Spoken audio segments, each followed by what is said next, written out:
भूतिया गांव की रहस्यमयी रात। आइए एक नई कहानी सुने। गहरे जंगलों के बीच बसा था काले गांव। एक ऐसा गांव जहां सूरज ढलते ही सन्नाटा पसर जाता था। गांव के बुजुर्ग कहते थे कि वहां कोई रहस्यमयी शक्ति मौजूद है जो रात होते ही जाग जाती है। गांव वाले कभी अंधेरे में बाहर नहीं निकलते थे, लेकिन हर रहस्य को जानने वाला कोई न कोई जरूर होता है। और इस बार वह था रवि। रवि एक साहसी युवक था जिसे अंधविश्वास पर बिल्कुल भी भरोसा नहीं था। उसने गांव के लोगों से कहा, अगर सच में कुछ है तो मैं खुद देखूंगा। मैं आज रात गांव के उस पुराने हवेली के खंडहर में जाकर रात बिताऊंगा। गांव वालों ने उसे समझाया, मगर रवि नहीं माना। रात हुई, पूरा गांव सो गया, लेकिन रवि मशाल लेकर हवेली की ओर बढ़ गया। हवेली उजाड़ थी, दीवारों पर झाले थे और हवा में एक अजीब सी ठंडक थी। जैसे ही रवि अंदर पहुंचा, दरवाजा धड़ाम से अपने आप बंद हो गया। रवि घबरा गया, लेकिन खुद को संभालते हुए अंदर बढ़ा।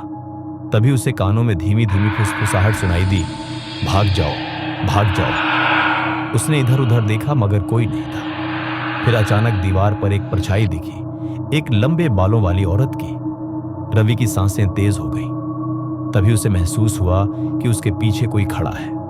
उसने झटपट पलटकर देखा तो वहां एक बूढ़ी औरत खड़ी थी, जिसकी आंखें सफेद थीं और मुंह से खून टपक रहा था। रवि जोर से चिल्लाया और भागने लगा, लेकिन उसके पैर जैसे जमीन से चिपक गए। अचानक हवा में गूंजती हुई आवाज आई, तुम यहां नहीं आ सकते। रवि ने हिम्मत करके औरत से पूछा, तुम कौन हो?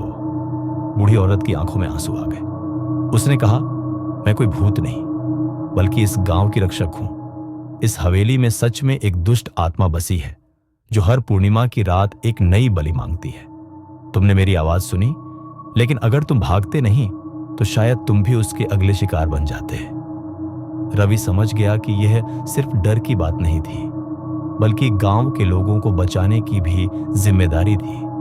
उसने गांव लौटकर सभी को इकट्ठा किया और अगली पूर्णिमा से पहले पूरे गांव ने मिलकर मंदिर में पूजा रखवाई और हवेली को हमेशा के लिए बंद कर दिया। इस कहानी से हम क्या सीखते हैं? डर केवल मन का वहम नहीं होता, कभी कभी उसकी जड़ें अतीत में छुपे रहस्यों में होती हैं। रवि की तरह अगर हम हिम्मत से सच को जानने की कोशिश करें तो डर को हराया जा सकता है।